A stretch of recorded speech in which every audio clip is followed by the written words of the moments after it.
Hello students, मैं रूपाली हसनाले आप सभी का मेरे यूट्यूब चैनल में स्वागत करती हूँ। आज मैं आप सभी को एनसीईआरटी संस्कृत पुस्तक के रुचिरा भाग 1 का त्रयोदश पाठ को हिंदी अनुवाद के साथ समझाने जा रही हूँ। तो अब हम इस पाठ को पढ़ना शुरू करते हैं। त्रयोदशः पाठः। इस पाठ का नाम है विमानयानम रचयाम। इसका मतलब होता है हवाई जहाज बनाए।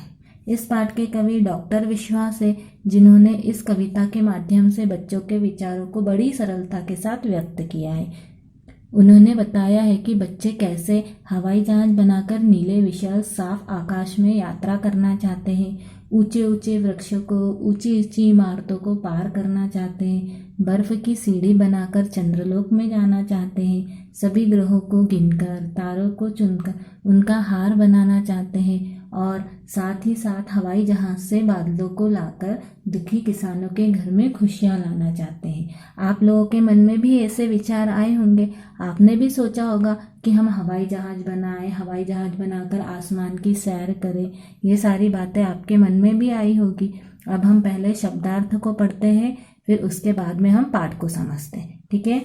विमानयानम हवाई जहाज, रचयाम हम बनाएं, विपुले विस्तृत आकाश में, विमले निर्मल आकाश में, वायु विहारम वायु यात्रा आकाश में यात्रा, करवा हम करें, उन्नत वृक्षम ऊंचे वृक्ष को, तुंगम ऊंचा, क्रांतवा पार करके, याम हम चले, हिमवंतम सोपानम बर्फ की सीढ़ी को, चंदिरलोकम चंद्रलोक को, प्रविशाम हम प्रवेश करें, गणयाम हम गिने, चितवा चुनकर, मोक्तिकहारम मोतियों के हार को, अम्बुदमालाम बादलों की माला को, अंबरभूषाम आकाश की शोभा को, प्रतियाम हम लौटे, जनियाम हम उत्पन्न करें, आदाय लेकर। अब हम पाठ को समझते हैं। एक बात ध्यान रखना, ये जो यहाँ पर चिन्ह दिए गए हैं ना, ये किसके चिन्ह हैं? ये संबोधन के चिन्ह हैं। जब हम किसी को बुलाते हैं या पुकारते हैं तब हम इस चिन्ह का प्रयोग करते हैं।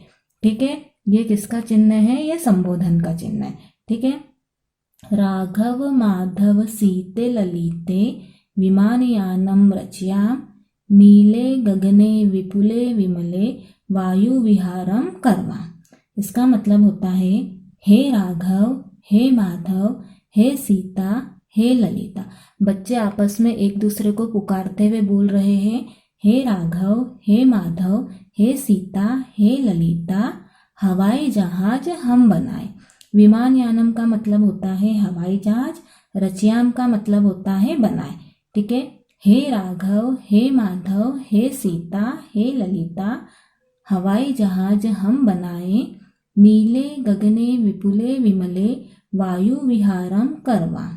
नीले गगने मतलब आकाश में, विपुले मतलब विस्तृत या विशाल, विमले मतलब निर्मल या साफ। नीले विस्तृत निर्मल आकाश में वायु विहारम करवा, हवाई यात्रा हम करें। ठीक है। नीले विस्तृत निर्मल आकाश में वायु यात्रा हम करें या फिर आकाश में यात्रा हम करें। ठीक है। बच्चे आपस में एक दूसरे को पुकारते हुए बोलते हैं, हे राघव, हे माधव, हे सीता, हे ललिता, हवाई जहाज हम बनाए, नीले विस्तृत निर्मल आकाश में वायु यात्रा हम करें। ठीक है। आया समझ में आप सभी को फर्स्ट पैराग्राफ। अब सेकंड पैराग्राफ समझो। उन्नत वृक्षम तुंगम भवनम क्रांत्वाकाशम खलुयाम, कृत्वा हिमवंतम सोपानम चंद्रलोकम प्रविशा। उन्नत वृक्षम ऊंचे वृक्ष को, तुंगम भवनम ऊंचे भवन को, क्रांत्वाकाशम क्रांत्वा का मतलब होता है पार करके, आकाशम मतलब आकाश में, पार करके आकाश में, खलु निश्चय ही, याम हम चले, ऊंचे वृक्ष को, ऊंचे भवन को पार करके आकाश में निश्चय ही हम चले, कृत्वा हिमवंतम सोपानम चंद्रलोकम प्रविशाम। कृत्वा मतलब करके, हिमवंतम सोपानम मतलब बर्फ की सीढ़ी को, चंद्रलोकम चंद्रलोक को प्रविशाम, हम प्रवेश करें। बर्फ की सीढ़ी को बना करके चंद्रलोक को हम प्रवेश करें। ऊंचे वृक्ष को, ऊंचे भवन को पार करके आकाश में निश्चय ही हम चले। बर्फ की सीढ़ी को बना करके चंद्रलोक को हम प्रवेश करें। ठीक है, आया समझ में आप सभी को। अब नेक्स्ट पैराग्राफ समझो। शुक्रश्चंद्रः सूर्यो गुरुरिति ग्रहान् हि सर्वान् गणयाम् विविधाः सुंदरतारश्चित्वा मुक्तिखारं रच्याम। शुक्रश्चंद्रः, शुक्र चंद्र, सूर्य सूर्य और गुरु आदि।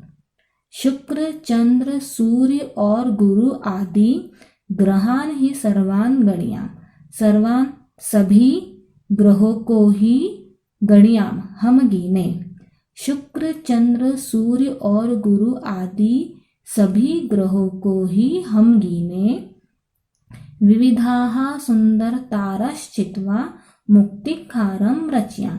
विविधाः अनेक प्रकार के, सुंदर ताराश्चित्वा सुंदर तारों को चुनकर, मुक्तिखारम मोतियों के हार को रच्याम हम बनाए। अनेक प्रकार के सुंदर तारों को चुनकर मोतियों के हार को हम बनाए। शुक्र चंद्र सूर्य और गुरु आदि सभी ग्रहों को हम गिने। अनेक प्रकार के सुंदर तारों को चुनकर मोतियों के हार को हम बनाए। ठीक है, आया समझ में। अब नेक्स्ट पैराग्राफ समझो। अम्बुदमालाम अंबरभूषाम आदायेव हि प्रतियाम दुखित पीड़ित कृषिक जनानाम ग्रहेषु हर्षम जनयाम। अम्बुदमाला बादलों की माला को, अंबरभूषाम आकाश की शोभा को या फिर आकाश की सुंदरता को, आदायेव लेकर ही, प्रतियाम हम लौटे। बादलों की माला को, आकाश की शोभा को लेकर ही हम लौटे। दुखित पीड़ित कृषिक जनानाम ग्रहेषु हर्षम जन्या। दुखी पीड़ित और किसान लोगों के घरों में, ग्रहेषु घरों में, हर्षम खुशियाँ, जन्याम हम उत्पन्न करें। दुखी पीड़ित और किसान लोगों के घरों में खुशियाँ हम उत्पन्न करें।